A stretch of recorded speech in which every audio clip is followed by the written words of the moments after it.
Irmãos, estamos no nosso segundo advento natalino, terceiro advento. Normalmente a gente conta o advento 4 domingos antes e o último domingo é o advento de Natal, é o dia de Natal. Nós colocamos algumas velas onde a gente vai lembrando a respeito da luz que veio ao mundo. E hoje, na nossa série chamada O Mosaico de Natal, onde a gente tem várias narrativas e perspectivas a respeito de uma mesma história, eu gostaria que vocês abrissem a Bíblia no capítulo 2 de Lucas, para que a gente pudesse, então, entender como o Natal se manifestou na vida de simples pastores. Lucas capítulo 2, eu estou lendo numa versão chamada NAA, a versão que eu vou adotar para o ano que vem, Nova Almeida Atualizada, que diz o seguinte: havia naquela mesma região pastores que viviam nos campos e guardavam os seus rebanhos durante as vigílias da noite. E um anjo do Senhor desceu aonde eles estavam, e a glória do Senhor brilhou ao redor deles. E ficaram tomados de grande temor. O anjo, porém, lhes disse: não tenham medo, estou aqui para lhe trazer a boa nova de grande alegria, que será para todo o povo. É que hoje, na cidade de Davi, lhes nasceu o Salvador, que é Cristo, o Senhor. E isto servirá a vocês de sinal. 2 pontos. Vocês encontrarão uma criança envolta em faixas e deitada em manjedoura. E de repente apareceu com um anjo, uma multidão do exército celestial, louvando a Deus e dizendo: glória a Deus nas maiores alturas, a paz na terra entre os homens, a quem Ele quer bem. Quando os anjos se afastaram deles e voltaram para os céus, os pastores disseram uns aos outros: vamos até Belém e vejamos aos acontecimentos que o Senhor nos deu a conhecer. Foram depressa e encontraram Maria e José e a criança deitada na manjedoura. E vendo isso, divulgaram o que lhes tinha sido dito a respeito deste menino. Todos os que ouviram se admiraram das coisas relatadas pelos pastores. Maria, porém, guardava todas essas palavras, meditando-as no coração. E os pastores voltaram, glorificando a Deus por tudo o que tinham ouvido e visto, como lhes tinha sido anunciado. Oremos. Pai, fale conosco mais uma vez, pois nós carecemos de ouvir a Tua palavra, pois ela é lâmpada para os nossos pés, luz para os nossos caminhos. Pedimos por Sua misericórdia, para que o nosso coração seja então iluminado, como assim o coração daqueles pastores também foram. No nome de Jesus, nós desejamos viver o Natal todos os dias, não apenas na data simbólica. Converta o nosso coração e transforma, Senhor, esse feriado num estilo de vida, no nome de Jesus. Amém.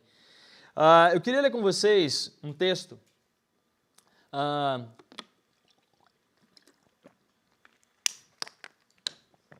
Rubem Alves, um pouco criticado às vezes no meio puritano e às vezes até de forma excessiva, citou certa vez uma coisa a respeito do Natal. Ele dizia que o Natal não era uma festa para ele tão alegre. E aí muitos puritanos vão criticar Rubem Alves, mas esquece que ele estava se baseando em C.S. Lewis. É um pouco da hipocrisia nossa diária, né? E ele se baseia em C.S. Lewis. Quando perguntaram para C.S. Lewis a respeito do Natal, ele havia dito que para ele é uma data de grande tristeza. E Rubem Alves abrasileira isso e traz na nossa linguajar aquilo que C.S. Lewis havia dito. Eu quero ler com vocês. O Natal me deixa triste, porque por mais que eu procure, não o encontro. Natal é uma celebração. As celebrações acontecem para trazer do esquecimento uma coisa querida que aconteceu no passado. A celebração deve ser semelhante à coisa celebrada. Guardem isso. A celebração deve ser semelhante à coisa celebrada. E aí ele começa a dizer certas coisas a respeito do Natal. Agora imaginem um visitante de um outro lugar, de um outro planeta, que nada soubesse das nossas tradições. Apenas sabia, mas não tinha vivido.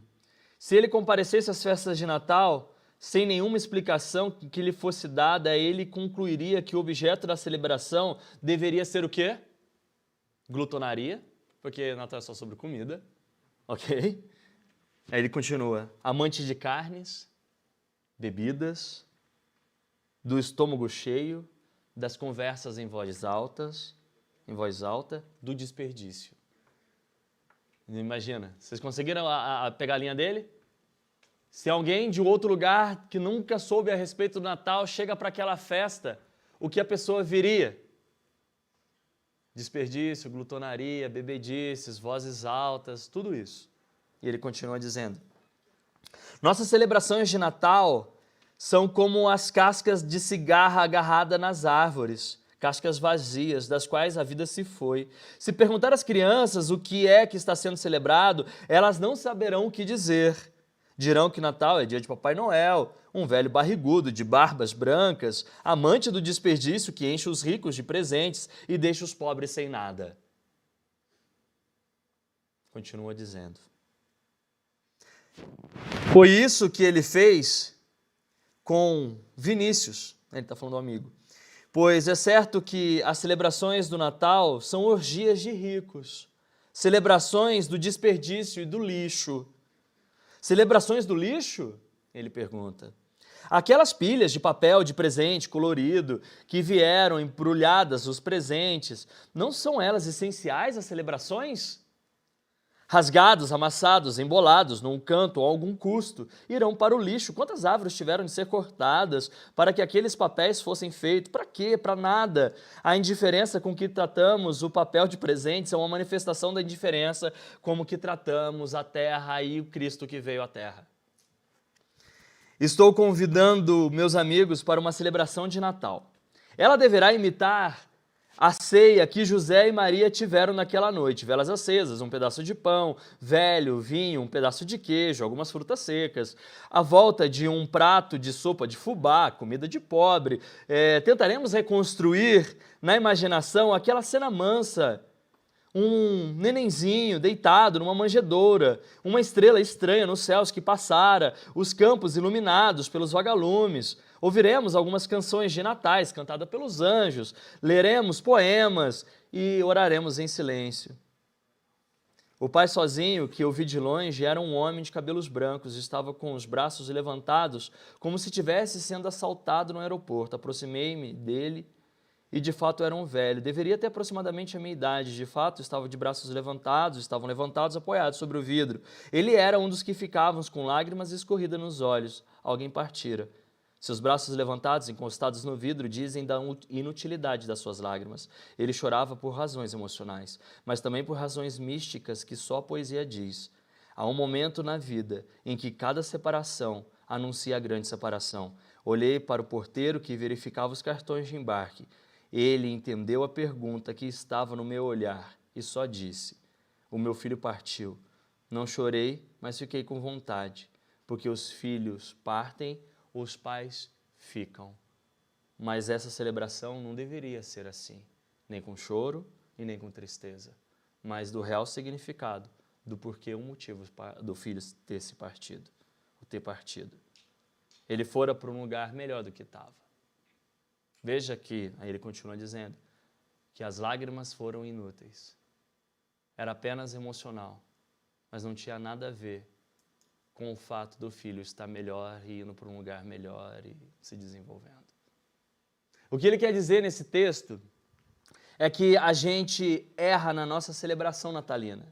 A gente erra porque às vezes a gente compreende o Natal como algo extraordinário, embora seja.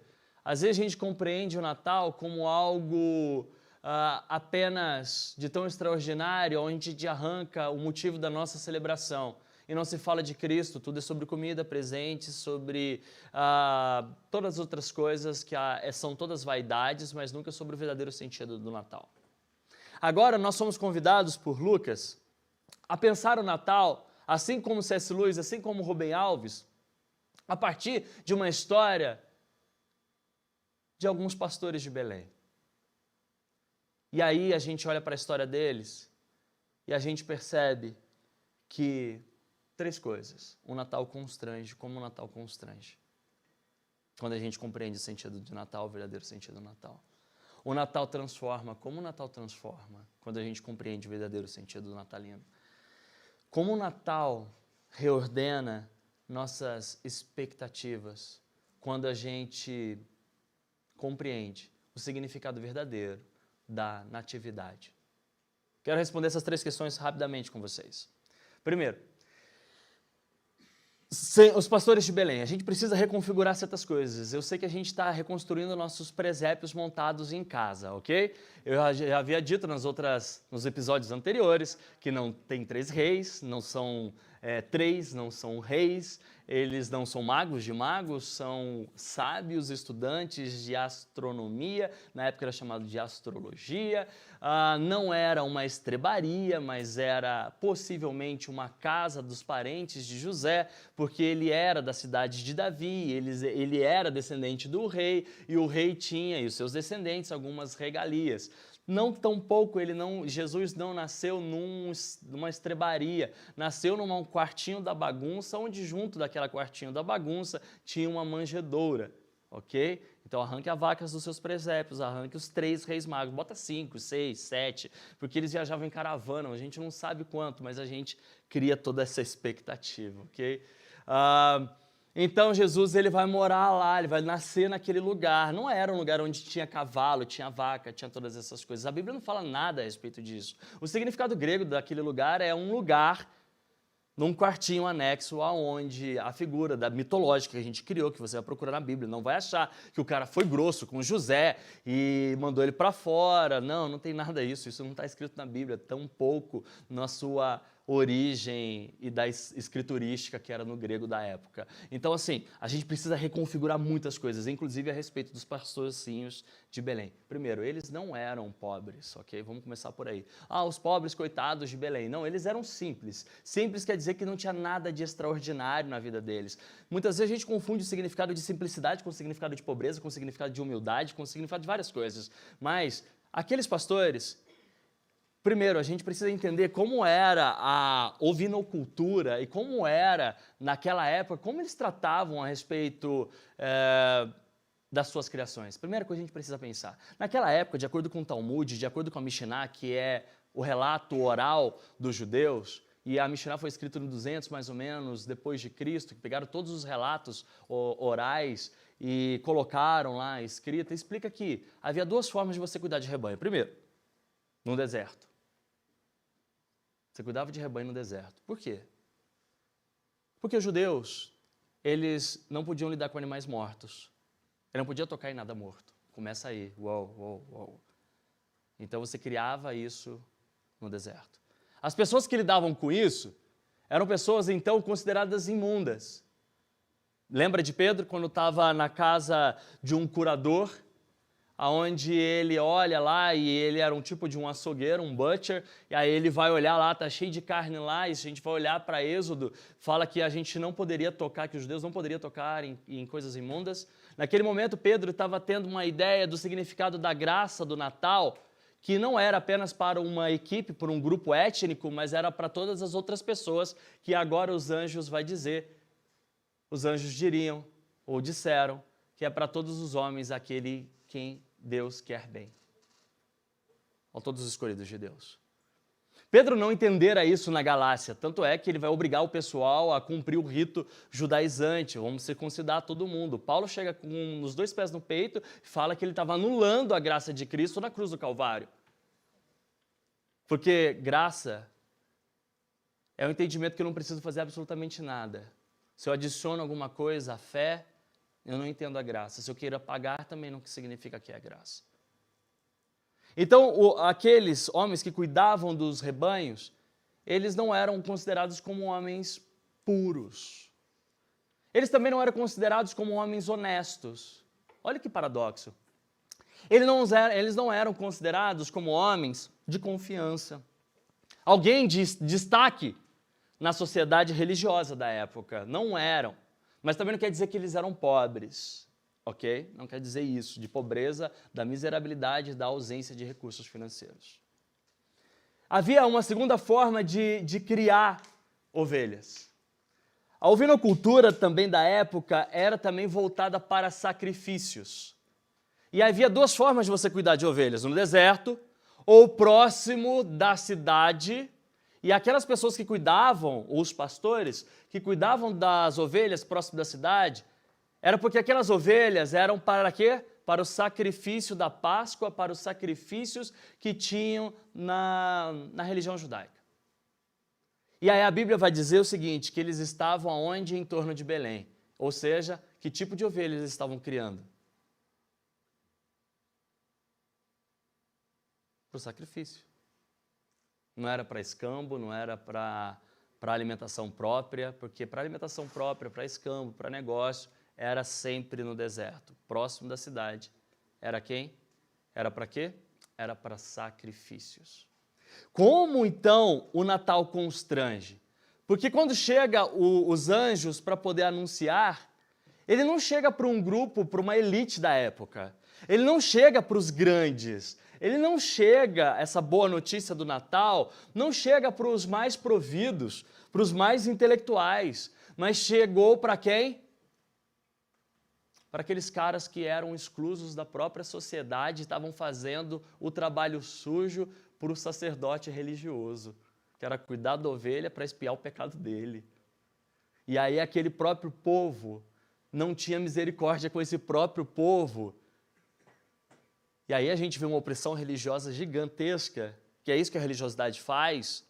Não tinha misericórdia para aquele grupo. Engraçado isso, né? Aquele grupo criava ovelha para poder espiar o pecado do povo, o pecado dos sacerdotes. O pessoal, os sacerdotes, olhavam para aquele povo como imundo. Mas como assim? Eu estou cuidando da ovelha para espiar o seu pecado. Cara, me trata de forma diferente, vai. Faz lógica. E aí a manifestação das boas notícias do Natal não foi para esse grupo religioso incrível de pessoas perfeitas, mas foi para mim e para você. Nós somos esses pastores. Nós temos histórias, nós temos problemas, nós temos dificuldades.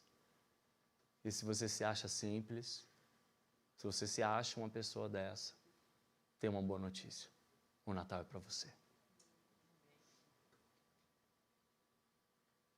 Veja, tanto era o sentimento deles de rejeição, de culpabilidade, que ele foi para uma área da psicologia chamada de mastigofobia.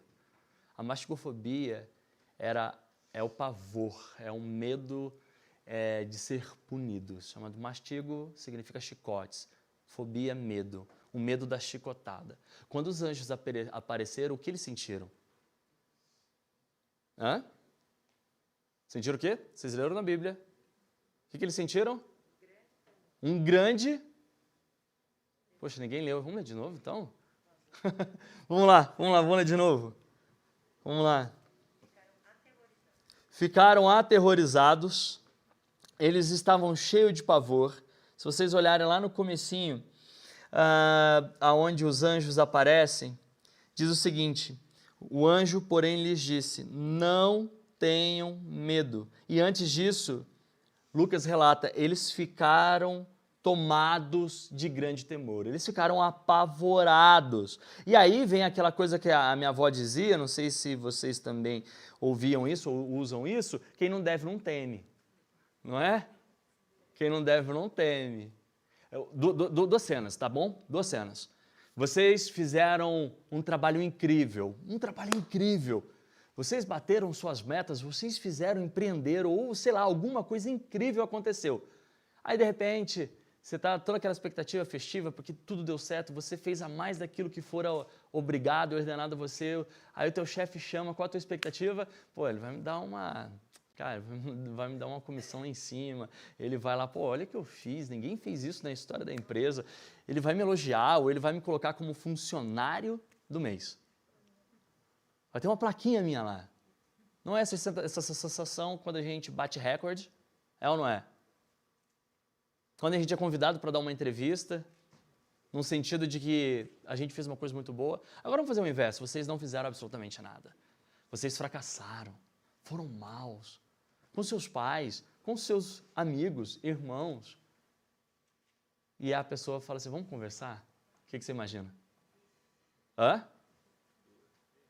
Pedro, medo? Por favor. E aí eu descobri que assim, quando eu ligava para as pessoas achavam que eu ia dar bronca. Elas não atendiam. Eu falei assim, não, é que toda vez que você ligava, porque ó, a minha menção sobre pastor é que liga para dar bronca. Não, cara, eu só liguei para saber como é que você está. E aí eu falei, não, todo mundo repetia isso. Isso chama-se mastigofobia. É o medo de ser punido. O que eles sentiram era medo de ser punido. Então isso volta para a Mishnah e volta para o Talmud. Que eles eram tratados como o quê? Uma pessoa rejeitada, cheia de pecado e falha. Eu quero dizer para você, o Natal constrange, porque quando você está esperando a punição, vem uma grande notícia, uma boa notícia. O Natal deve constranger a gente, porque a gente merecia a punição e Deus veio ao mundo para poder perdoar os nossos pecados. Se você tem vivido assim, deixa o Natal constranger você. Não tenha medo da punição. Por mais que você tenha medo, mas o Senhor converte o seu medo em alegria, que é o último ponto. Ok? Como o Natal constrange, ele aparece para você, surpreendendo na sua miserabilidade. Quando você esperava a punição, você recebe graça sobre graça. Uma boa notícia cantada pelos anjos ecoa no seu coração. Segundo ponto, como o Natal transforma? O Natal transforma as nossas vidas de uma forma que a gente não espera. Porque, embora a gente possa sentir medo da punição, mas essa boa notícia é tão grande que faz a gente entender aquilo que João escrevera, que o amor lança fora todo medo. Então, quando a gente recebe essa graça natalina, é tanto amor envolvido em panos, numa manjedoura paradoxal, que constrange os nossos corações, que nos humilha e transforma a nossa vida. O Natal, ele transforma a tristeza e o medo de punição em brados de alegria. O Natal, ele tem a capacidade de transformar a desesperança em esperança. O verdadeiro sentido do Natal tem a capacidade de afugentar todo medo e de trazer para você uma expectativa de vida totalmente diferente e alinhada com os céus. O Natal, ele transforma porque é os céus beijando a terra. É a graça triunfando sobre a punição. O Natal nos transforma porque ele não deixa com que todas as nossas fobias sejam dominantes sobre as nossas vidas. Nenhuma doença, nenhum tipo de qualquer outro sentimento é capaz de conter a mensagem de Natal. Não pode paralisar você. Nada pode paralisar você. Absolutamente nada pode paralisar você. Você foi feito para estar em movimento. Isso é graça sobre graça. Não é uma mensagem de autoajuda, mas é graça sobre graça. Isso deve arrancar de nós, para experimentarmos da verdadeira transformação, ouvir bem. E a graça destampa os nossos ouvidos e faz a gente ouvir os céus cantando. Transforma os nossos corações terrenos, duros, corações mesquinhos, corações gananciosos, corações materialistas, Natal, do sentido de Rubem Alves e C.S. Lewis, em corações que cantam as músicas dos céus e não ecoam a pobreza vinda do materialismo da terra. O Natal transforma porque a canção de alegria que a gente ouve vem dos céus e nasce numa manjedoura. O Natal transforma porque a gente, mesmo se achando pobre, alguém vem mais pobre do que a gente e fala assim, ei, deixa eu te falar, o seu problema não é o maior problema do mundo, ok? Ei, para de achar que não tem solução. Ele não vem mostrando um Deus que é capaz de superar todos os problemas. O Natal vem num Deus que é vulnerável e morre sentindo todos os problemas da terra. Uau, essa é a mensagem do Evangelho natalino. Essa é a mensagem do Evangelho natalino. E aí o que aconteceu com os pastores? A gente vai lá para os últimos versos. Olha que incrível. E a gente termina aqui. Último ponto.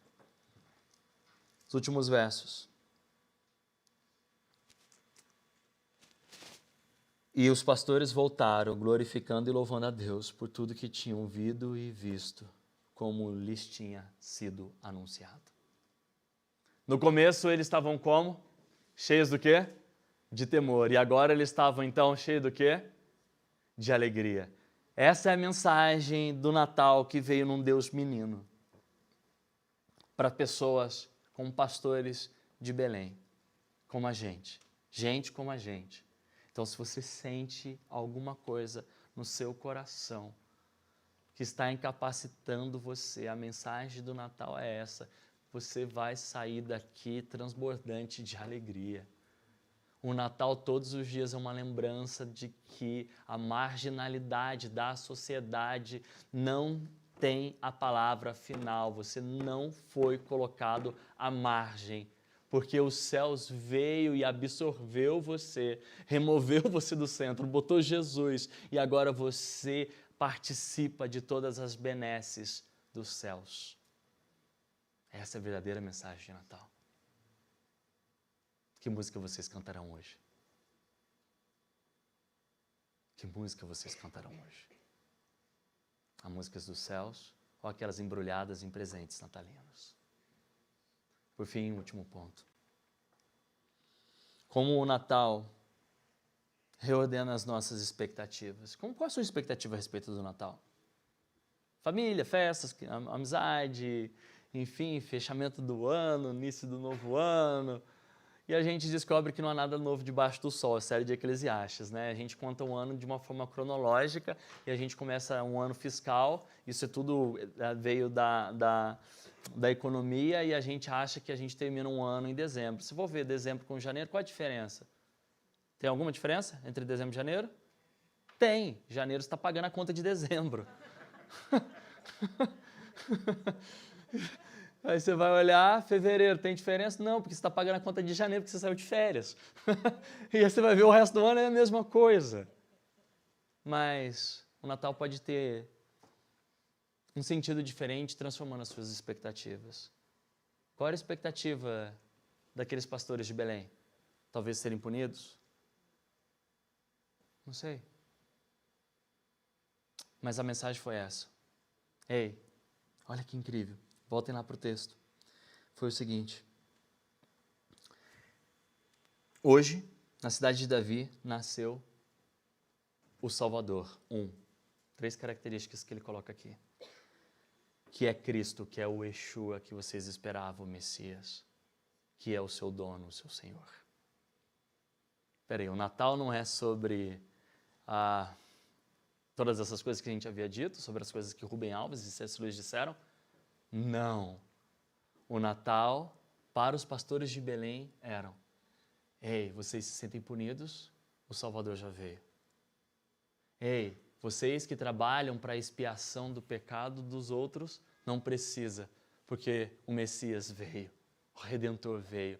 Não precisam criar mais carneiros para sacrifício do pecado do outro, porque o próprio sacrifício nasceu ali, não sobre pele, sobre lãs, mas envolto em panos. E por fim ele fala: Natal veio, é o Senhor que veio, o seu Senhor. Vocês não precisam ser mais escravos da sociedade, do medo, ou precisam lutar com barganha para vocês prosperarem. Vocês não precisam mais nada disso. Você tem o Salvador, o Redentor, que é Cristo, o Yeshua, e o seu Senhor. Esse é o seu Natal. Assim que ele alinha as suas expectativas. Que sejamos removidos desse ideal materialista e que o Senhor nos dê um coração cheio de graça, constrangido, transformado, para que a gente possa levar essa mensagem para quem não tem presente para desembrulhar. A gente pode dizer que esse presente já foi desembrulhado lá na manjedoura. Eu não sei o que vocês estão esperando desse Natal. Eu não sei. Sei que a situação está difícil pra caramba, né? A gente vai ver o preço da carne, preço de tudo, tudo mais.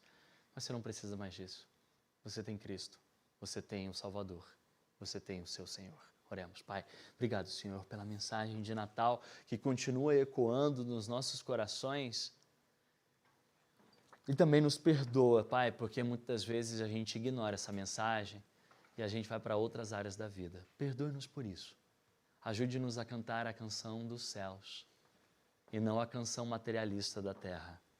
Ajude-nos, Senhor, no meio dessas dificuldades econômicas, a celebrar entendendo que não precisamos de um banquete incrível, mas de entender que o Salvador, o Cristo e o Senhor é o presente dado a nós, àqueles que o Senhor quer bem.